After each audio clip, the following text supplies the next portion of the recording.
Hello. The fantasy wargame Warhammer has been through many changes over the past 40 years, and its evolution into the third edition would presage some of its most significant. Things were about to get comprehensive. I'm Jordan, this is Jordan Sorcery, and today it's part 2 of the complete history of Warhammer.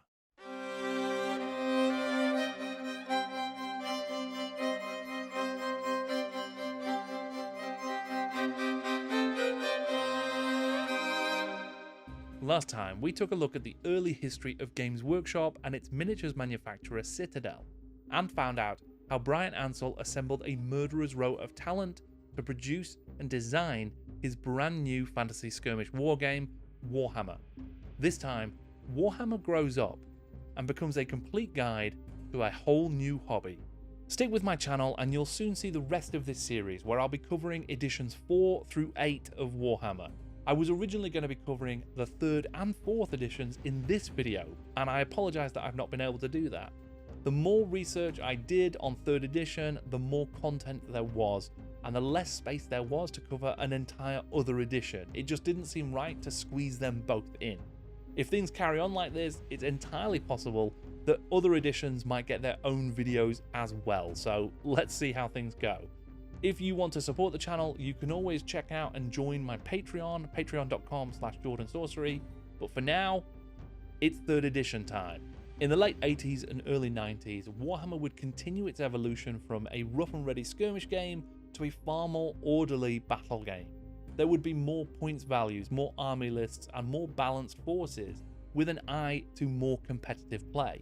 This is where we start to move towards the tabletop game that will conquer the world. In Fair Nottingham, where we lay our scene, Bryan Ansell, then head of Citadel Miniatures and the driving force behind the creation of Warhammer, had brought in Richard Halliwell, Rick Priestley and Tony Ackland to design the first 2 editions of the fantasy skirmish game. Citadel had increasingly focused on producing miniatures ranges that would fit with this new game, with concepts from John Blanche and sculpts from the likes of Alan Perry, Michael Perry, Ali Morrison, Trish Carden, Nee Morrison, and Nick Bibby, all inspiring gamers to collect warbands and armies. During this period, there was an increasingly prevalent mindset at Citadel, fostered by Bryan Ansell, that would serve both the business and the players. Citadel's miniature lines were generating great profits, and Warhammer was giving gamers a reason and a desire to buy even more figures. The gamers themselves were getting to play in some of the most interesting wargames of the era.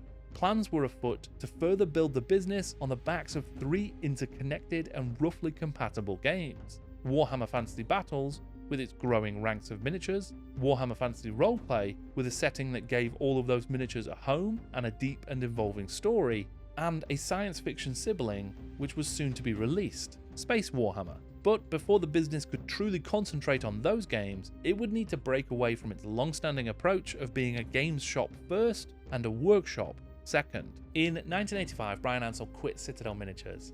He'd previously walked away following tough discussions with owners Steve Jackson and Ian Livingston about the level of investment in the business and the direction that it was taking.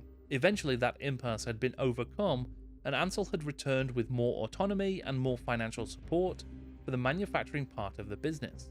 Investment that he had already demonstrated was worthwhile. This time though, it was different. Ansell was no longer comfortable working with the GW management team in London. There was resistance to his vision to make the miniatures game the heart of the company. Jackson and Livingston were increasingly focused on their phenomenally successful fighting fantasy game books, and so they made the decision to give Ansell more control over the Games Workshop company as a whole.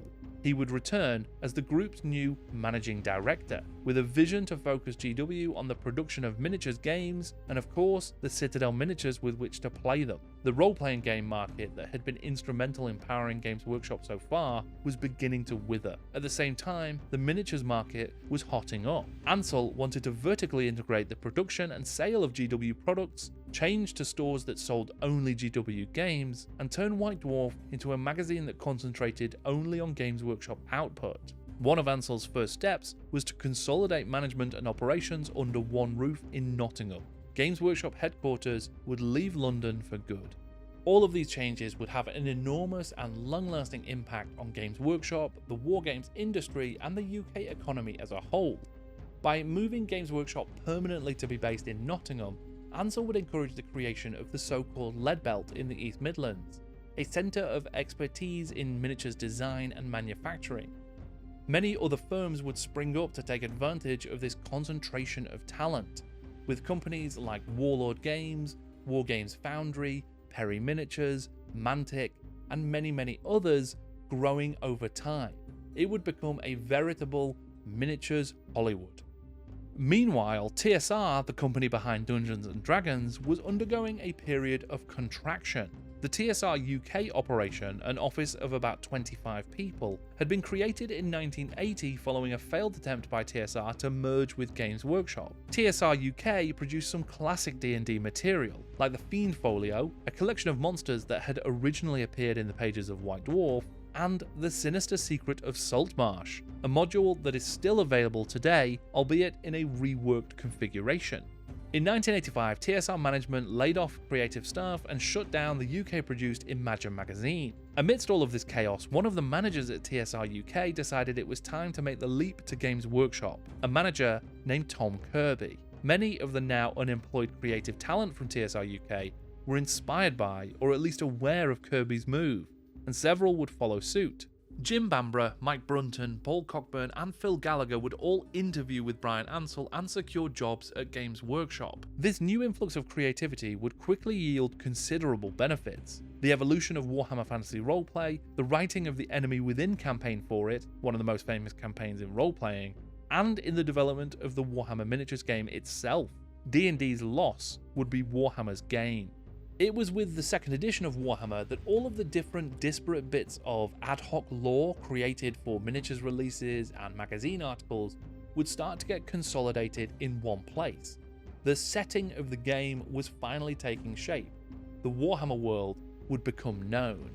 Each expansion and release had served to deepen the lore of that emerging world, but it wouldn't be until 1986 that the setting could be said to have fully arrived. That was when Warhammer Fantasy Roleplay was released, a rich and complex window opening onto the grim and dark underbelly of the Warhammer world. Games Workshop even described it as a grubby fantasy setting in White Dwarf 86. Warfrup had originally been intended to be a supplement for Warhammer Fantasy Battle 2nd edition, and to that end, Rick Priestley had been working on the first draft. But with the arrival of that clutch of talented RPG designers from the now defunct TSR UK, Priestley was able to hand over his manuscript to let the team refine and complete it. The project grew to become a full-fledged release in its own right. The expanded design team were conscious that the world of Warhammer needed to exist in contrast to well-established settings that were already available on the market. If RuneQuest and its epic heroes went high, then Warhammer and its Morkockian chaos monstrosities would go low. Ahead of the release, they explained that a late medieval setting is also well suited to what we considered to be one of the main themes of the game: the rot of chaos spreading from within. A theme that would permeate the world and its game right through to the very end of time. With a new business strategy, a delightfully grubby new role-playing game, and a whole new world to fight over, it was finally time for a new edition of Warhammer.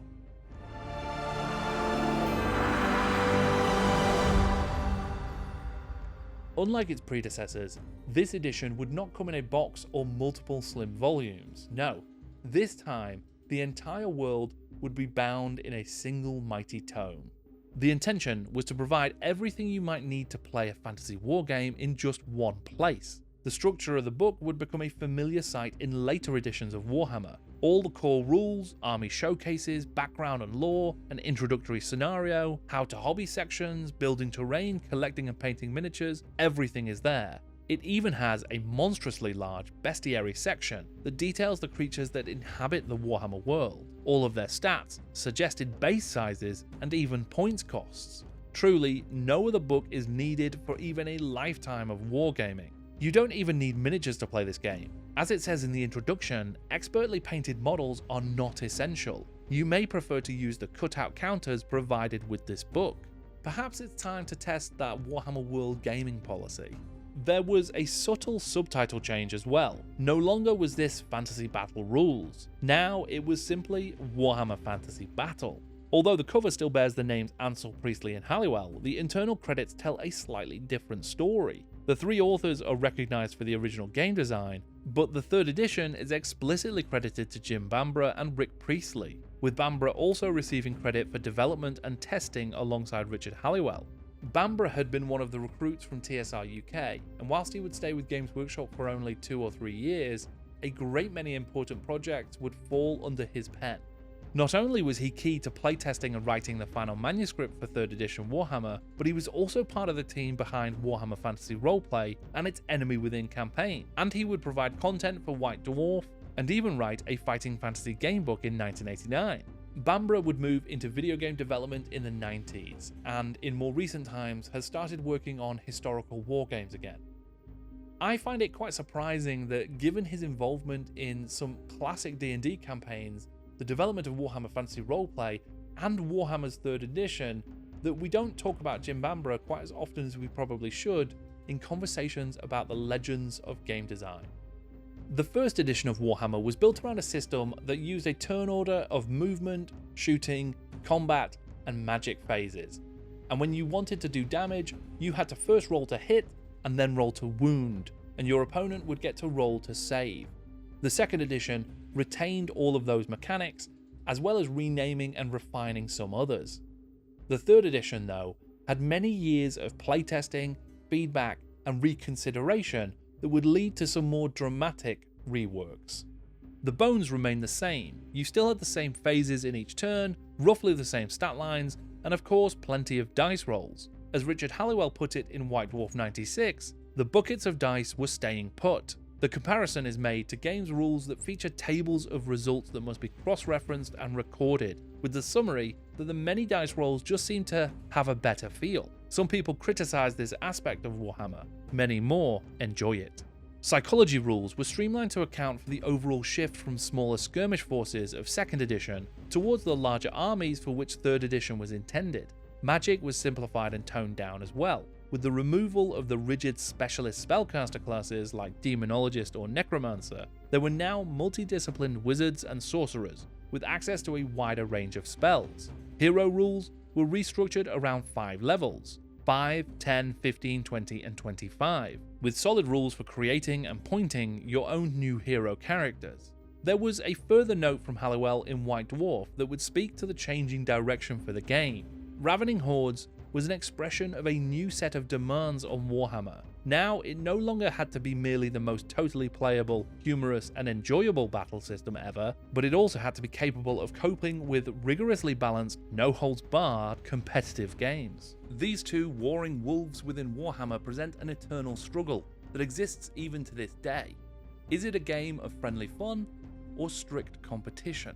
The special unit types like elites and scouts, formations like shield walls and wedges, and maneuvering rules like wheeling had been trialled in Ravening Hordes and became core rules for this edition, with additional rules on the interactions between heroes and wizards and the units that they were fielded in. Other new additional rules sought to straddle the line between making things more realistic and making things more fantastic.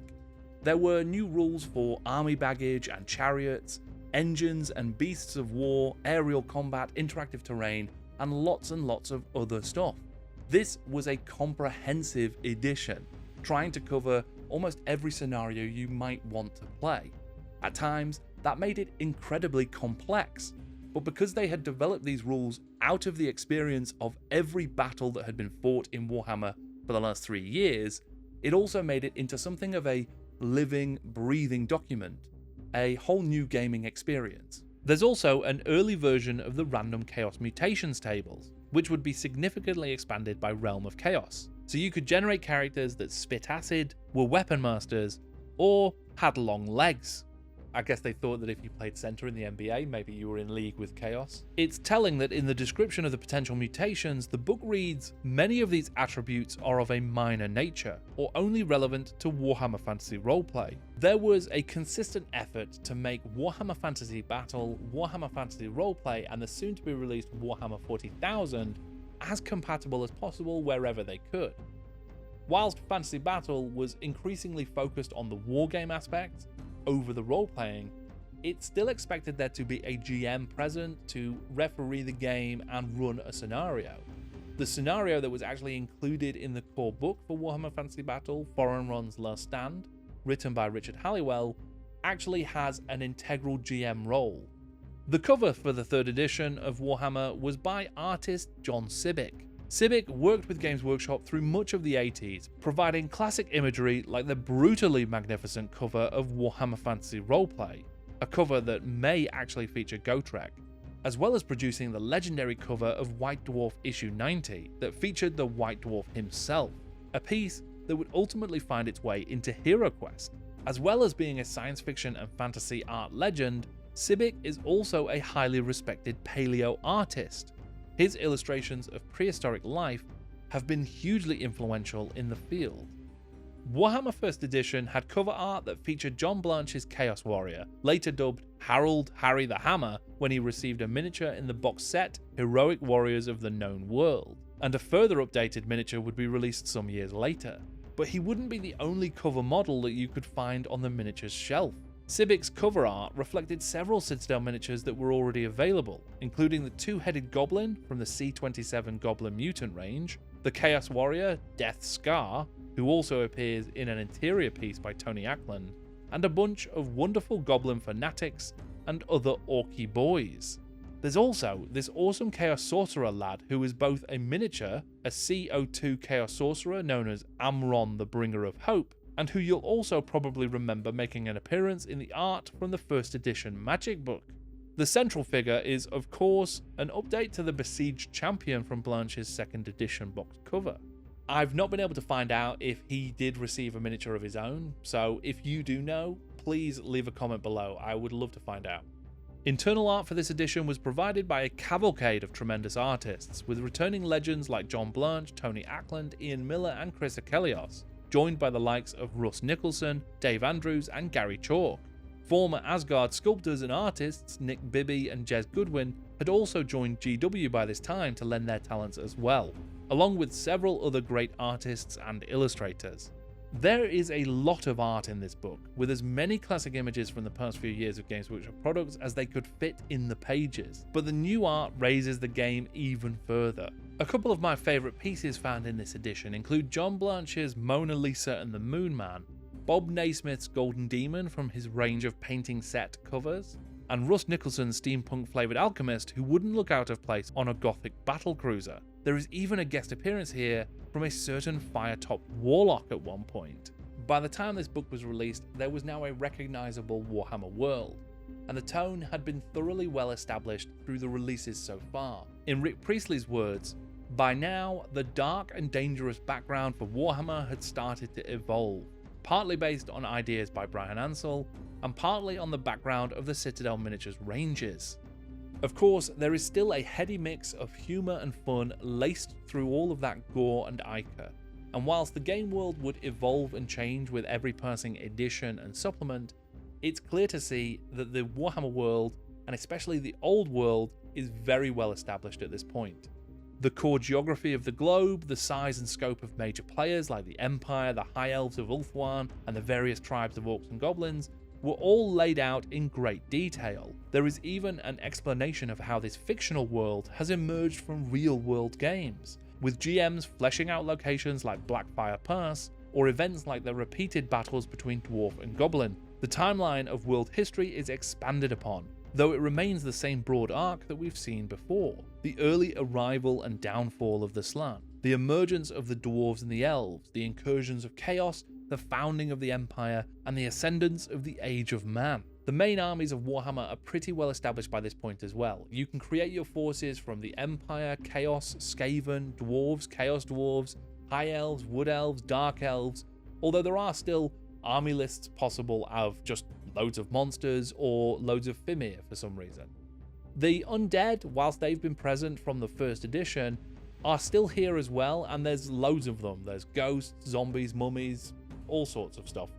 What's interesting about that though is that they don't yet have that kind of coherency and real feel of a faction. They're just a collection of monsters, probably because they don't yet have their greatest son. Nagash doesn't yet exist. In the same year that 3rd edition would rock the battlefield, Games Workshop would release another game that was a total table changer, one that would harness the stars: Rick Priestley's Warhammer 40,000 Rogue Trader. Revealed at October 1987's Games Day, Rogue Trader would, in time, diverge from and utterly eclipse its forebear. But to start with, they had a lot in common. 40k was heavily inspired by its fantasy counterpart, and development for both games had happened at the same time. There were space equivalents of all the major races of Warhammer, and it took many of the former game's rules as a starting framework. It also shared a tongue-in-cheek and irreverent sense of humour with its older sibling, though that would eventually be replaced by a grimmer, darker tone over time. That's a grimmer, darker, longer story though. One of the aspects of the design and development of Warhammer 3rd edition that I find super interesting, and which feels kind of unique, is that as well as being designed at the same time as 40k, it was also being developed alongside 4 different supplements as well. That meant that in the core rules, they could refer to the specific supplement by name when you could expect to find alternate or expanded rules. 3 of those supplements actually came out in the same year, 1988. One of those was Warhammer Armies, and like Ravening Hordes and Forces of Fantasy before it, it would include a whole host of war hosts. Descriptions, unit characteristics, points values, and the now essential army lists were included. Though you didn't need any formal army list in order to play the game, the core book did suggest that using those found in Warhammer Armies, or even Ravening Hordes, would be beneficial if you wanted to play a more competitive game.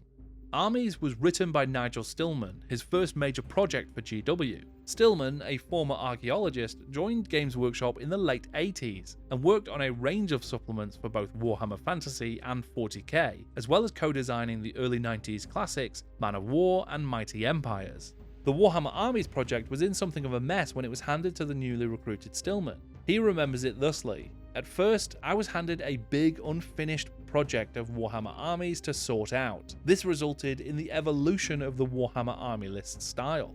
I had been working on historical army lists before joining GW, and I liked this kind of work. Early on, I realized the value of an army list to do several things. One is to present information on an army in a form that is readily useful to wargamers. Another is to provide a framework to collecting an army. Yet another use is to promote the use of balanced armies, especially in competitive games.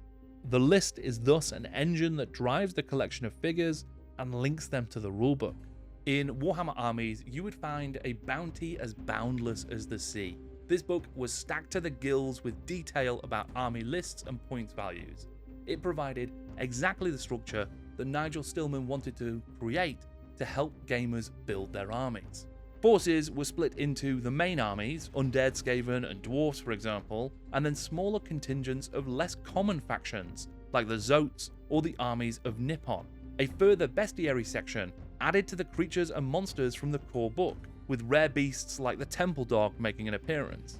Another fantastic feature of the book are the pictures that show example armies and the collectors who built them, an absolutely perfect time capsule of the hobby. Despite providing army lists that would support an increasingly balanced and competitive approach to playing Warhammer, Nigel Stillman still felt that players should play the forces and games that they wanted to. In his White Dwarf article celebrating the release of the book, he summarised, "From here on in, it's up to you." It's also noteworthy, I think, to see that the lists were balanced around armies of 3,000 points. That is just a wild total to me. I never used to play with armies that big. A second major supplement was Rick Priestley's Warhammer Siege.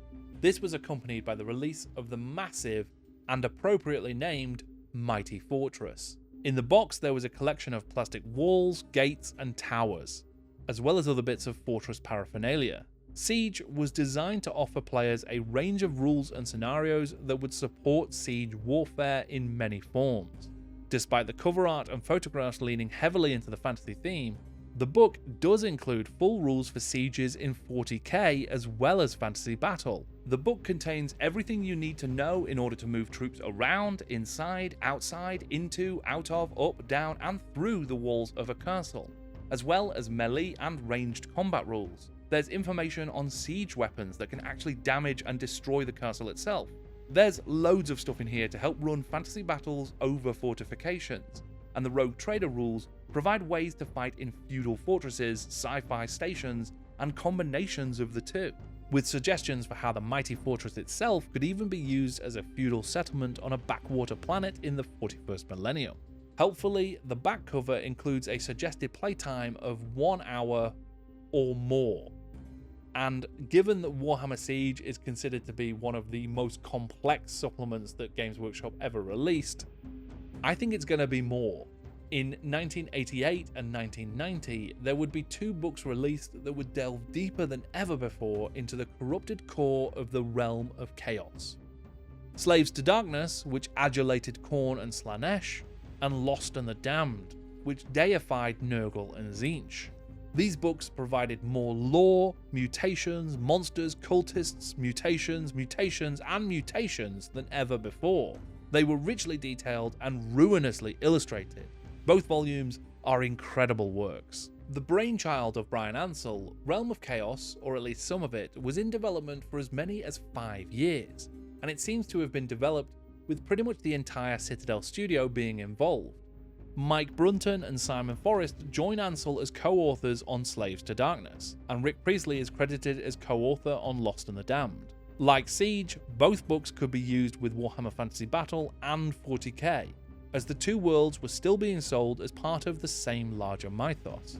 Originally intended to be released as a single book, the overwhelming volume of material that was generated meant that they just couldn't fit it all into one, and it would have to be split into 2 parts.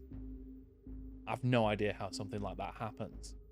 But unfortunately, whilst they could release Slaves to Darkness immediately as originally intended, the second part, Lost and the Damned, would have to be delayed because there was a load of other projects that were already lined up.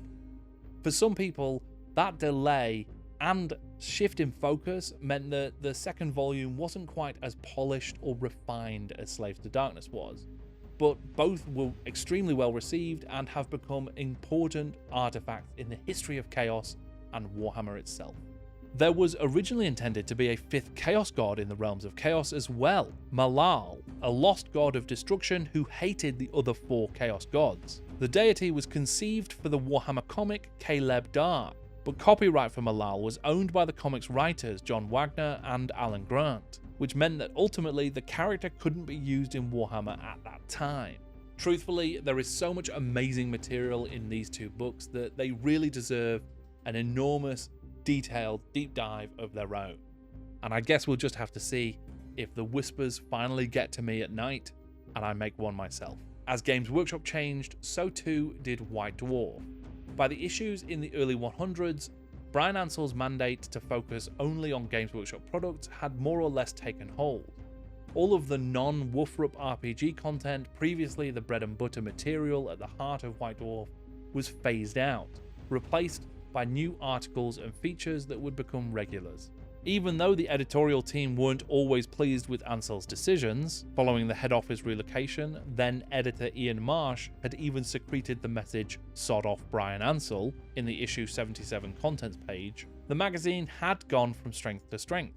And in issue 107, there would be a new special treat that would become a keen strength of White Dwarf in the future. It was the first battle report. 24 Hours at Carrick Mound tells the tale of 10 gamers who played a massive battle between 15,000 points of Chaos and 18,000 points of Empire and their allies over the course of, 24 hours. The report is surprisingly pithy for such an enormous battle, but it captures the back and forth of the game, the major moves, devastating blows, and ultimately messy victory of the Empire. The whole thing was played for charity, and over £300 was raised by the dedicated gamers. By the mid-90s, battle reports would be a regular feature in White Dwarf, an exercise both in how to play and how to inspire. Since joining the company in 1986, Tom Kirby had been general manager for Games Workshop, working closely with Bryan Ansell. When Ansell had returned to Games Workshop in '85 as the new managing director, part of his deal would see him given the opportunity to acquire a controlling stake in the company. By 1989, he had become the majority shareholder. In 1991, Tom Kirby led a management buyout, taking the entire company public. That led Bryan Ansell to sell his shares, and proving that parting is such sweet sorrow, he left Games Workshop for good. There are a lot of myths and legends in the long history of Warhammer, the designers, the artists, the sculptors, but there is one man who is arguably the driving force for the first act. Without him, the entire thing wouldn't have gotten started. That was, of course, Bryan Ansell. He set his shoulder to the wheel and got it turning. He recruited the team, he built a vision of a Warhammer that could engage gamers and sell more Citadel miniatures. He changed the entire organization, moving it from being a typical game shop that produced some games to being miniatures focused and located in a completely different part of the country. He essentially revolutionized the wargames industry, and everything he did would have a long-lasting impact.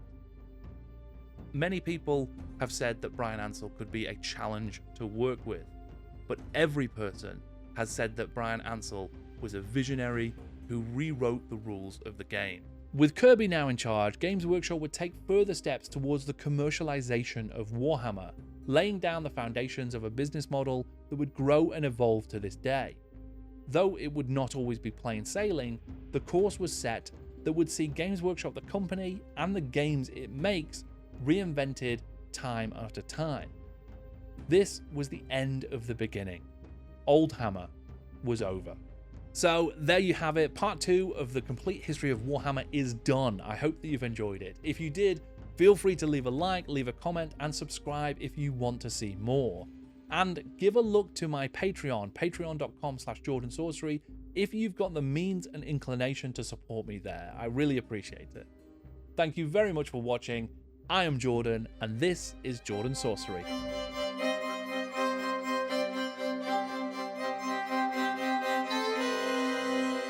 Soon, my pretties. Soon, soon.